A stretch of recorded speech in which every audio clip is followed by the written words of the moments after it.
Hi எல்லாருக்கும் எங்கள் உடம்பு சரியில்லாமல் காய்ச்சல் ஜலதோஷம் தொண்டை வலி எல்லாம் இருக்கிறனால இன்றைக்கி என்னென்னா நைட்டு டின்னரு பயறு கஞ்சி வைக்கலாம் அப்படின்னு நினச்சோம். பயறு கஞ்சின்னா பயறும் சிறுபயறும் அரியும் வெந்தயமும் முருங்கை இலையும் போட்டு கஞ்சி வச்சு எல்லாருக்குமாட்டு டின்னருக்கு சாப்பிடலாம் அப்படின்னு.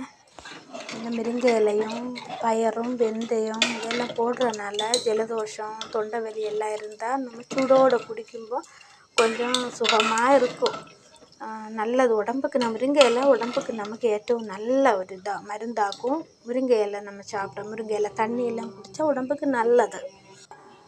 அதனால் நமக்கு இன்றைக்கி நைட்டு எல்லாருக்குமாட்டி கஞ்சி குடிக்கலாம் அப்படின்னு. இந்த வீடியோ உங்களுக்கு பிடிச்சிருந்துன்னா லைக் பண்ணுங்கள், ஷேர் பண்ணுங்கள், கமெண்ட் பண்ணுங்கள். நீங்களும் வாங்க, நமக்கு சேர்ந்தே கஞ்சி குடிக்கலாம். பாய்.